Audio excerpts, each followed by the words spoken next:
Автокырсыкка кабылган 3 мектеп бүтүрүүчүсү облустук ооруканага 24-июнь күнү түшкөн. Ал учурда экөөнүн абалы туруктуу. Ал эми унаа башкарып бараткан Байгазиевдин абалы оор болчу. Ал жандандыруу бөлүмүнө жаткырылып, 25-июнь күнү операция жасалган. Азыркы учурда бейтапкананын бет жаак хирургия бөлүмүнө которулуп, бирок абалы оор бойдон калууда. Жалпы абалы болгондо оор, себеби ушуп мозгу деп коет. Бул не чайкалып травмалган, андан башка дагы жагы 3 жерден сынган.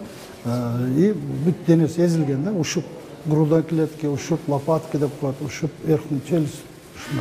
Бүтүрүүчүлөр унааны 3,5 миң сомго ижарага алышканы кабарланууда. Азыркы учурда кырсыктан жараксыз абалга кептелген унаа айып короого киргизилген.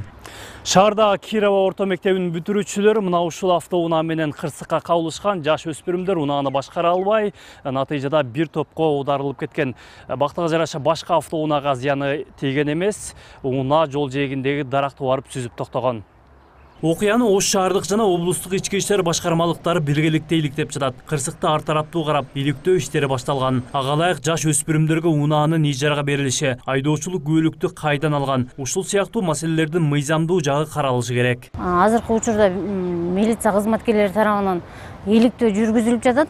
Жана ошондой эле ижарага алынган машина кандайча 99-жылы туулган бүтүрүүчүгө берилип калды. Бул факт боюнча дагы иликтөө жүргүзүлүп жатат. Учурда эки баланын акыбалы айта кетсем жакшы.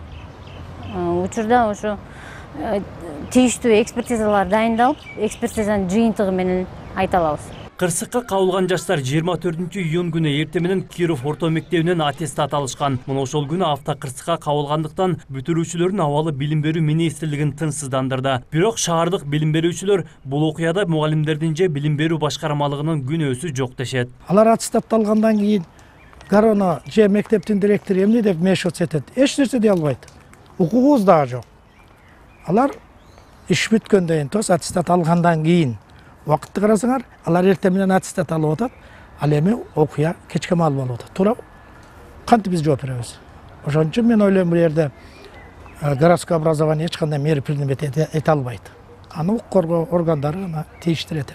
Кырсыкка байланыштуу бир катар суроолорго жооп табылбай турат. Азыркы учурда тиешелүү экспертизалар дайындалгандыктан ички иштер кызматы окуяга бир жактуу баа бере элек. Ал эми жыл башынан бери Ош облусу боюнча жашы жете электердин катышуусу менен катталган жол кырсыктарынын саны 65ке жетип, андан 78 бала ар кандай жаракаттарды алган. Марат Акынбек уулу, Кудайберди Дыйханов, Ош Берим жаңылыктары.